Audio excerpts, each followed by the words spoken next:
गांव में रतन नाम का व्यक्ति अपनी पत्नी आरती के साथ रहा करता था। रतन गांव में बने हुए संपत के ढाबे में काम करता था। अरे रतन, ओ रतन, अरे कहाँ मर गया रे तू? क्या कान में तेल डालकर बैठा है जो तुझे मेरी आवाज ही नहीं सुनाई दे रही? संपत की आवाज सुनकर रतन दौड़ता हुआ आया और बोला, जी मालिक, क्या हुआ? अरे क्या हुआ? अरे ग्राहक कितनी देर से तुझे आवाज लगा रहे, क्या तुझे उनकी आवाज नहीं सुनाई दे रही? मैं ग्राहकों के ऑर्डर पर ही खाना लेने रसोई में गया था मालिक। वो तो मुझे भी दिख रहा है। अरे ना जाने कितनी देर से तू रसोई घर में कान बंद किए हुए खड़ा है। अगर ऐसा ही हाल रहा तो मेरा ढाबा बहुत जल्दी बंद हो जाएगा, बता रहा हूँ। ऐसा नहीं होगा मालिक। हाँ हाँ, अब ज्यादा बातें बनाने की जरूरत नहीं है। जा जल्दी काम पर लग जा, चल जा। संपत की बात सुनकर रतन अपने काम में मेहनत से जुट गया। शाम को रतन अपने घर चला गया।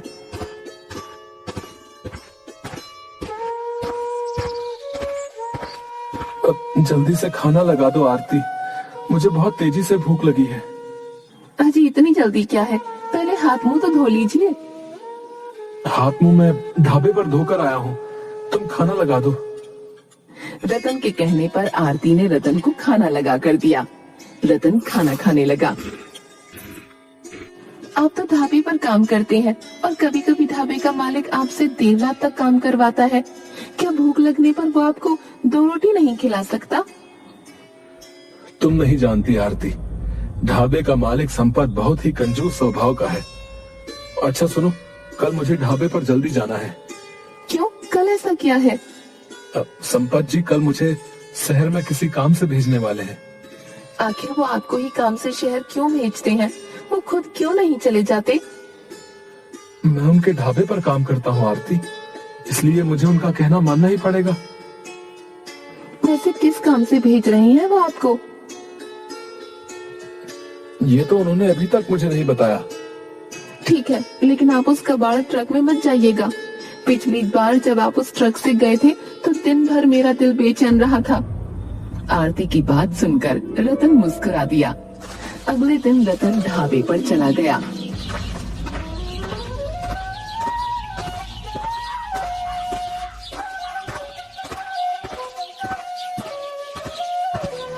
रतन, तुम ट्रक चलाना तो जानते हो ना?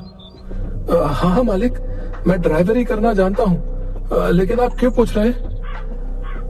तुम्हें जो है इस ट्रक को शहर पहुंचाना है। लेकिन मालिक, ट्रक ड्राइवर कहाँ है? क्या आप मुझे इसलिए शहर भेज रहे हैं? हाँ, तुम्हें ट्रक को शहर में पहुंचाना है। इसकी रिपेयरिंग होनी है, तुम्हें ड्राइवर शहर में मिल जाएगा। लेकिन मालिक, ये ट्रक बहुत ही खराब हो चुका है। मेरी पत्नी ने मुझे मना भी किया है इस ट्रक से शहर जाने के लिए, और आप इसी ट्रक में मुझे ड्राइवरी करने को बोल रहे हैं। देखो रतन, अगर तुम्हें नौकरी करनी है तो तुम्हें मेरे और भी काम करने होंगे। अगर तुम ये ट्रक शहर में नहीं पहुंचा सकते तो फिर तुम अभी इसी वक्त नौकरी छोड़कर जा सकते हो। संपत की बात सुनकर मजबूरी में ट्रक लेकर वहाँ से चला गया। ट्रक कुछ दूर ही चला था, अचानक ट्रक का बहुत ही खतरनाक एक्सीडेंट हो गया। रतन की इस समय मौत हो गई। शाम तक रतन का अंतिम संस्कार कर दिया गया। आरती रोते हुए रतन की तस्वीर देखकर बोली, मैंने आपको मना किया था उस ट्रक से जाने के लिए। काश आप मेरी बात मान जाते तो आज आप जीवित होते। अब मैं किसके सहारे जीऊंगी? आपके अलावा मेरा इस दुनिया में आखिर कौन है? ऐसे ही कुछ दिन बीत गए। कुछ दिन बाद गांव का मुखिया आरती के घर पर आकर बोला, आखिर ऐसे कब तक घर में खुद को बंद रखोगी? अब मेरे पास इसके अलावा और चारा भी क्या है मुखिया जी? मेरी तो दुनिया लुट गई। अब होने को कौन टाल सकता है आरती? जो होना था वो हो गया, अब आगे क्या करने का इरादा है? यही सोच सोच कर मैं पूरी तरह से परेशान हूँ कि अब क्या होगा। घर का राशन भी खत्म होने को है। रतन तो बेचारा संपत के ढाबे पर काम किया करता था। अगर तुम कहो तो मैं संपत से तुम्हारे काम की बात कर लेता हूँ। तुम उसके ढाबे पर काम कर सकती हो। मुझे उसका नाम भी नहीं सुनना मुखिया जी। उसकी वजह से ही मेरे पति की जान गई है। तो फिर तुम क्या करोगी? अगर तुम चाहो तो मैं तुम्हारे दूसरे विवाह की बात गांव में किसी से चला कर देखूं क्या? मुखिया जी, मैं अब दूसरी शादी नहीं करूंगी। मैं अपना पूरा जीवन रतन की याद में बिता सकती हूँ। तुम्हारे परिवार में भी अब कोई नहीं है आरती, तो फिर तुम क्या करोगी? अब ये जीवन कैसे काटोगी? रतन अक्सर मुझसे अपना खुद का ढाबा खोलने की बात किया करते थे। मैं उनके सपने को पूरा करूंगी। आरती, ढाबा खोलने के लिए धन की आवश्यकता होती है। आप तो गांव के मुखिया हैं, क्या आप मेरी मदद नहीं कर सकते? मुखिया आरती की बात सुनकर गहरी सोच में डूबते हुए बोला, आरती, मेरे पास तो इतना धन नहीं है जो मैं तुम्हें उधार दे सकूं। लेकिन एक व्यक्ति को मैं जानता हूं जो तुम्हारी मदद कर सकता है। चलो मेरे साथ।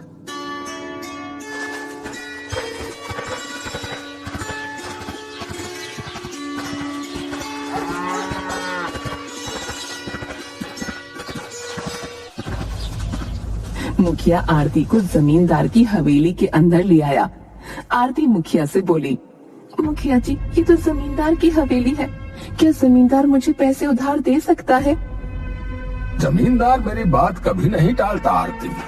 तभी वहाँ जमींदार आ गया। जमींदार आरती से बोला, तुम्हारे पति की मौत का मुझे बहुत अफसोस है आरती। कहो, मैं तुम्हारी क्या मदद कर सकता हूँ? अब आरती अपने पति का सपना साकार करना चाहती है। इसका पति एक ढाबा खोलना चाहता था, समझ गया, और ढाबा खोलने के लिए इसके पास धन नहीं है। देखो, मैं आरती को धन देने के लिए तैयार हूँ और मैं उससे कोई ब्याज भी नहीं लूंगा। लेकिन क्या गारंटी है कि आरती जो ढाबा खोलेगी वो ढाबा चलेगा? अगर कुछ नुकसान हो गया तो? आप चिंता मत कीजिए जमींदार साहब, मैं खाना बहुत अच्छा बनाती हूँ। मुझे विश्वास है कि मेरा ढाबा एक दिन जरूर चलेगा। जमींदार ने आरती को ढाबा खोलने के लिए कुछ रुपए पकड़ाते हुए कहा, गांव में मेरी एक जमीन पड़ी हुई है जो कि खाली है। तुम अपना ढाबा चाहो तो वहाँ खोल सकती हो। मैं आपका ये उपकार जीवन भर नहीं भूलूंगी। आरती मुखिया के साथ वहाँ से चली गई और ढाबा बनाने में जी जान से जुट गई। कुछ दिनों में आरती का ढाबा बनकर तैयार हो गया। अरे वाह आरती, ढाबा तो तुमने वाकई बहुत सुंदर बनाया है और भोजन में भी बहुत अच्छी खुशबू आ रही है। कुछ देर में वहाँ ग्राहकों की भीड़ लगने लगी। जल्दी से ग्राहकों को भोजन परोसो। मुझे लगता है कि तुम्हारा ढाबा कुछ ही दिनों में संपत्ति से भी आगे निकल जाएगा। आरती ने खुशी खुशी ग्राहकों को खाना परोसा, मगर जैसे ही ग्राहकों ने खाना खाया वो सब उल्टियाँ करने लगे। एक ग्राहक क्रोधित होते हुए आरती से बोला, अरे आखिर तुमने खाने में क्या मिलाया है? मैंने तो कुछ भी नहीं मिलाया। झूठ बोलती हो, हमें इतना बेकार खाना खिलाकर बीमार करना चाहती हो? हम तुम्हारे ढाबे की बुराई सारे गांव में करेंगे। हाँ। सारे ग्राहक वहाँ से क्रोधित होकर चले गए और पूरे गांव में उन्होंने आरती को बदनाम कर दिया। आरती का ढाबा चलने से पहले ही बंद हो गया। आरती अपने घर में बैठी हुई आंसू बहा रही थी कि तभी जमींदार वहाँ आ गया। आरती, मुझे मेरे पैसे वापस चाहिए। लेकिन जमींदार साहब, आप तो जानते हैं ढाबा चलने से पहले ही बंद हो गया। आप मुझे कुछ समय दे दीजिए, मैं आपकी पाई पाई चुका दूंगी।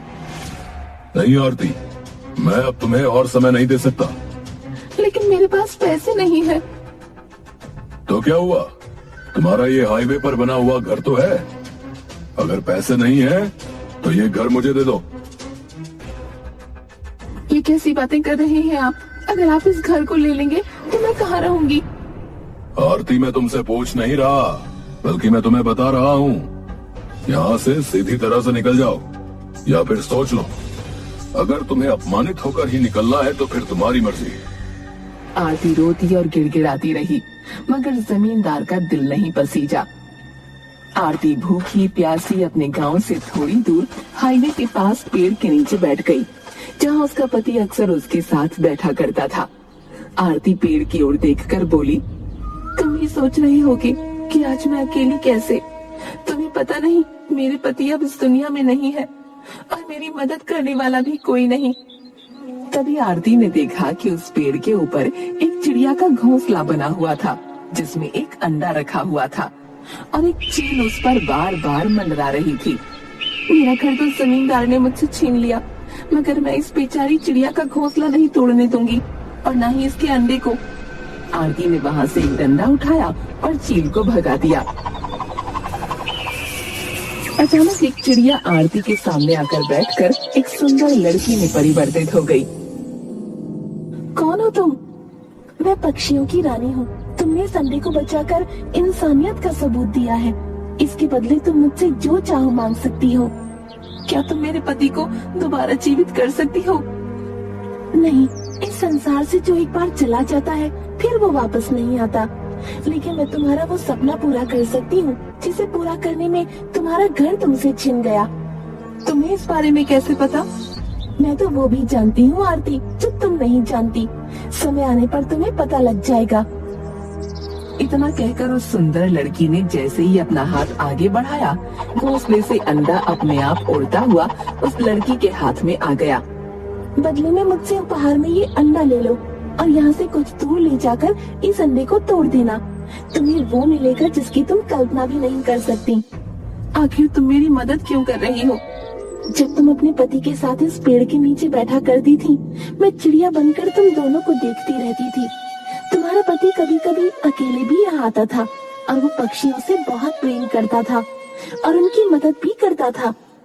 आज वो इस दुनिया में नहीं है, इसलिए तुम्हारी मदद करना मेरा कर्तव्य है, क्योंकि तुम्हारा दिल भी तुम्हारे पति की तरह अच्छा और साफ है। इतना कहकर वो सुंदर लड़की वहाँ से गायब हो गई। आरती ने थोड़ा आगे जाकर वो अंडा तोड़ दिया।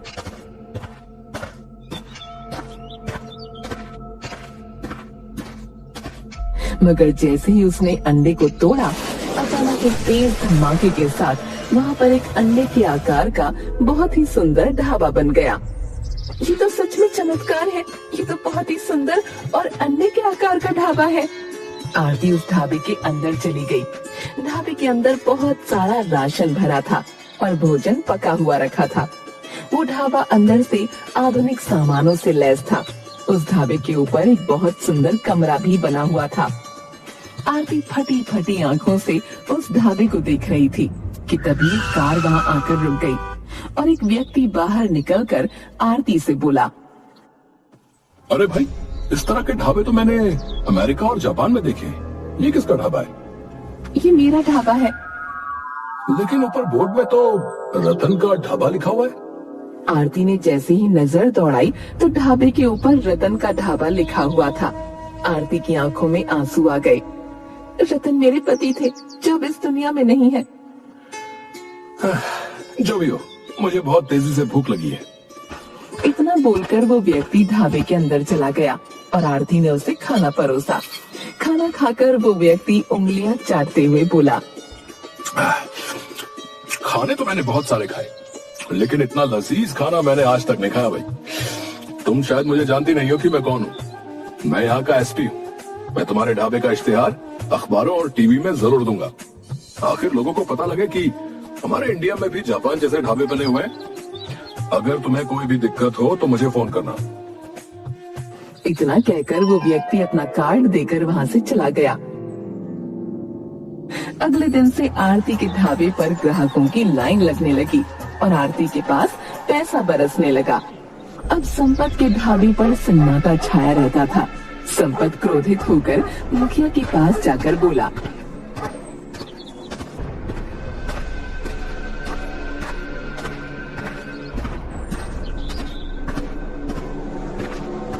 मुखिया जी, आज नौबत यहाँ तक आ गई कि मेरे ढाबे पर कुत्ते लौट रहे हैं। तो इसमें मैं क्या कर सकता हूँ संपत? ज्यादा बातें मत बनाइए मुखिया जी, जल्दी से कुछ कीजिए, नहीं तो मैं तुम्हारी और जमींदार की पोल सारे गांव के सामने खोल दूंगा। मेरे सामने ज्यादा जुबान चलाने की जरूरत नहीं है संपत, बता रहा हूँ। मत भूल कि तू भी फंस जाएगा।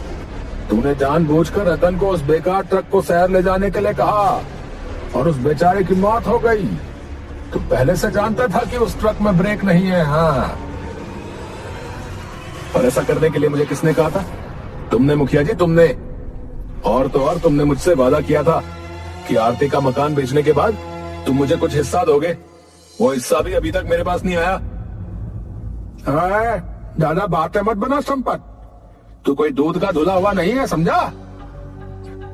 जब से तुझे पता लगा था कि रतन गांव में खुद का ढाबा खोलने की सोच रहा था, तू तभी से उसे अपने रास्ते से हटाने की सोच रहा था।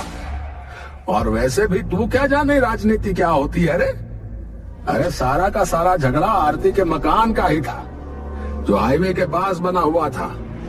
मुझसे भी मेरे दोस्त जमींदार ने ऐसा सब कुछ करने के लिए कहा था। मेरे पास भी अभी मेरा हिस्सा नहीं आया, समझे?